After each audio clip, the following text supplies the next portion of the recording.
Assalamualaikum warahmatullahi wabarakatuh.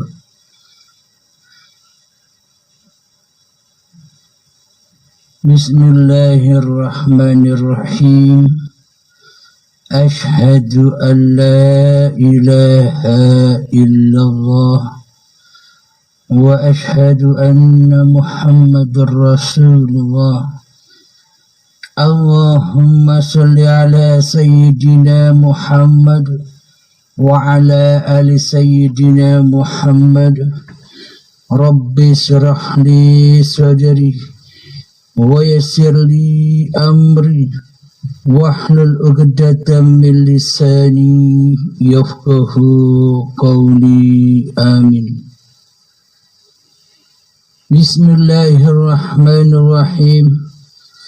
Salam hormatku, salam santunku, salam kangenku buat para sahabat-sahabatku tercinta dimanapun Anda berada, baik yang ada di dalam ataupun yang ada di luar negeri. Semoga kita semua senantiasa di dalam lindungan Allah Subhanahu wa ta'ala. Amin ya rabbal alamin.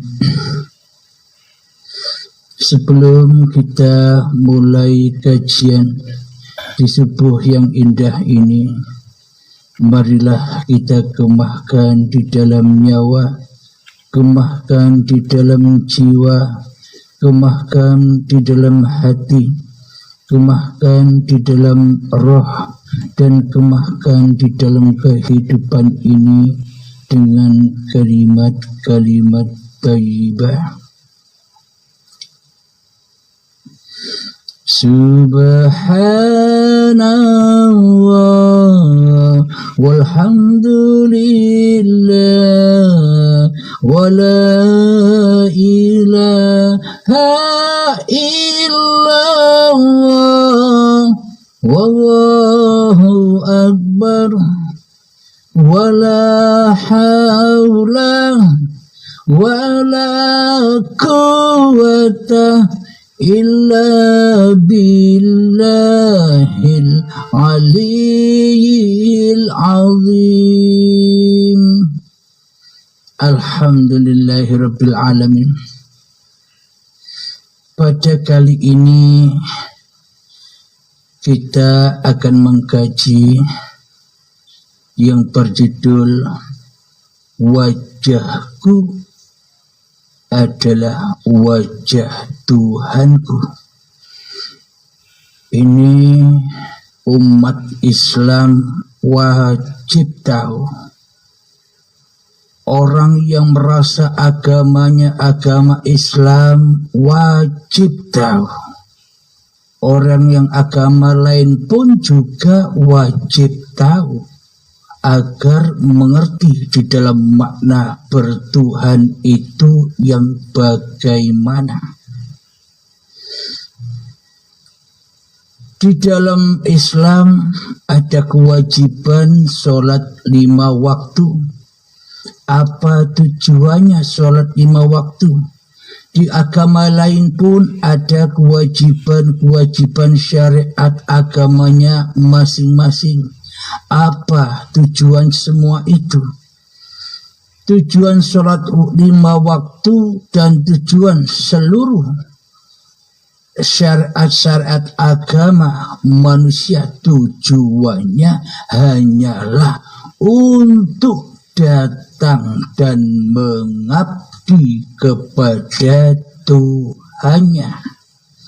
Apapun syariatnya, apapun agamanya pasti sama, tak ada perbedaan.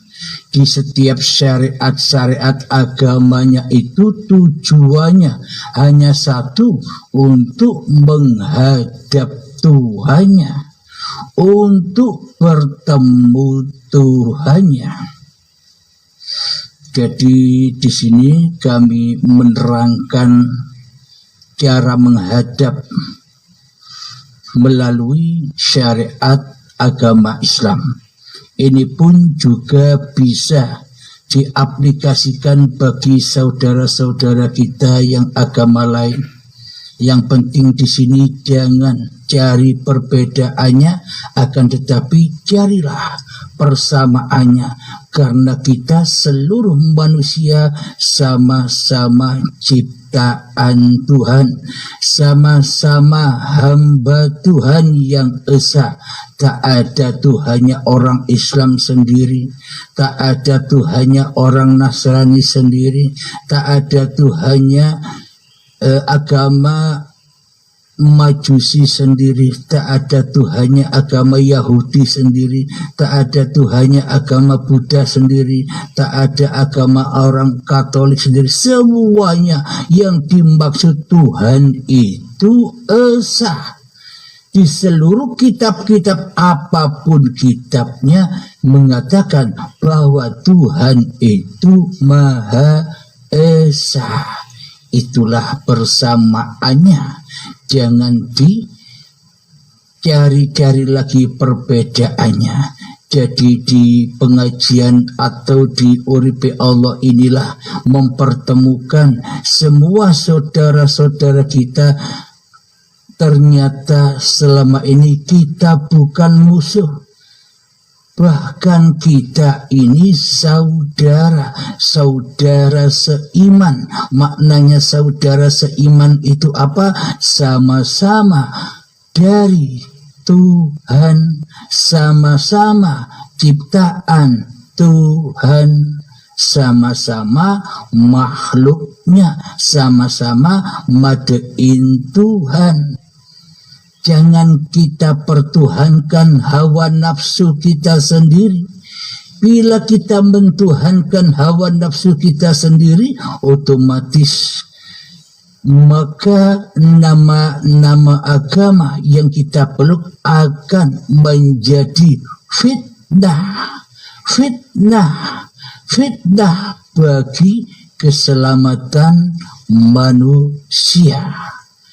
Jadi untuk membongkar persamaan antar umat beragama itu adalah yakni bahwa kita ini Tuhannya sama, Tuhan yang Maha Esa. Siapakah Tuhan itu? Tuhan itu di dalam Al-Quran sudah disebutkan, Allahu la ilaha illa huwal hayyul qayyum. Tiada Tuhan yang berhak disembah. Dialah hidup yang kekal, yang mengurusi seluruh makhluknya. Saya yakin, seyakin-yakinnya seluruh kitab-kitab yang ada di dunia ini semuanya pasti ada kalimat itu. Inilah yang menemukan kita di dalam persamaan seluruh manusia, bahwa kita ini dihidupi Tuhan. Jadi yang dimaksud Tuhan yang Maha Esa itu kita semua di dalam hidup yang ahad, hidup yang esa. Bila kita tak hidup, apa kita tahu Tuhan? Bila kita tak hidup, apa kita tahu agama-agama? Maka dari itu dibuatlah oleh Allah, dibuatlah oleh Tuhan wadah-wadah agama. Supaya apa? Meskipun wadah-wadahnya berbeda, toh di dalamnya mengajarkan tauhid, toh di dalamnya mengajarkan tentang keesaan Tuhan. Alhamdulillahirabbil alamin. Untuk para sahabat-sahabatku yang beragama Islam, tentunya sholat 5 waktu itulah sebagai media, sebagai kendaraan. As-sholatu mi'rajul mu'minin. Sholat itu adalah tempat kendaraanmu untuk mi'raj atau menghadap Tuhanmu. Bila kita tidak tahu tujuan dan makna sholat itu sendiri, bagaimana mungkin kita bisa mi'raj? Bagaimana mungkin kita bisa kendarai sholat ini menuju Allah bila kita tak tahu, bila kita tak paham apa tujuan sholat itu sendiri. Jadi Allah melewati Kanjeng Nabi Muhammad mensyariatkan. Ini bukan syariatnya Nabi Muhammad loh ya. Ini syariatnya Allah yang diutuskan, yang disuruhkan, yang diperintahkan kepada Nabi Muhammad untuk disampaikan kepada seluruh manusia. Ingat, sekali lagi ingat, Nabi Muhammad tak membawa syariat. Nabi Muhammad tak bisa syariat, akan tetapi seluruh syariat-syariat yang dibawa junjungan kita Nabi besar Muhammad sallallahu alaihi wasallam itu syariatullah. Apa buktinya? Ini bukan syariatnya Muhammad.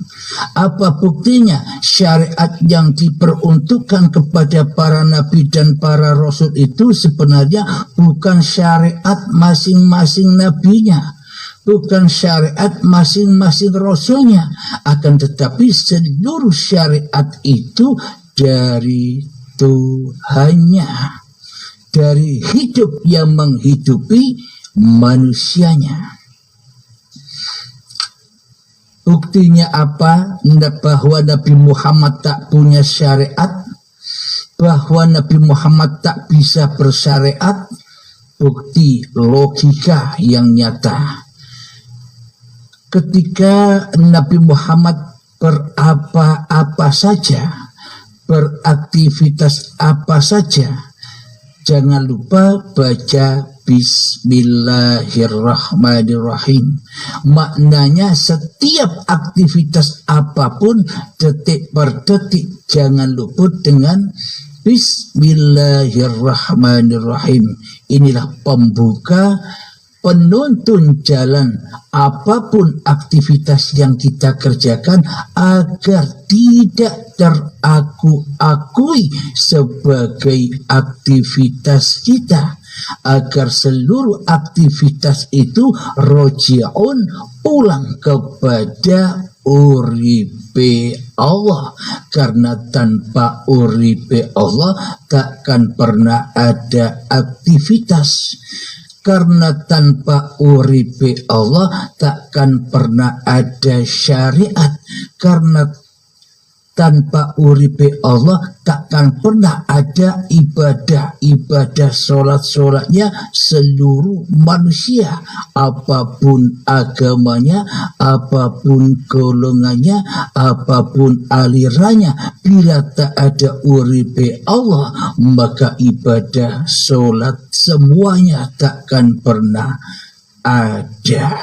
Inilah bukti bahwa seluruh apapun yang dilakukan oleh manusia itu adalah dari Tuhannya, uripe Allah, syariate urip. Terbukti di dalam firman-Nya Allah, Bismillahirrahmanirrahim, wallahu khalaqakum wa ma ta'malun. Dan Allah lah penciptamu, dan Allah pula yang menciptakan apapun yang kamu perbuat. Pas, sudah cocok. Inilah bukti bahwa seluruh syariat-syariat manusia ini bukan syariat manusianya, tapi syariat uripe Allah. Maka dari itu, selagi kita, selagi manusia merasa, menganggap bahwa syariat ini datangnya dari syariat yang manusia, yakni dari syariatnya Nabi Muhammad, dari syariatnya Nabi Isa, dari syariatnya Nabi Musa, dari syariatnya Nabi Ibrahim, dari syariatnya Nabi Daud dan sebagainya, maka ini salah kaprah, ini salah pemahaman.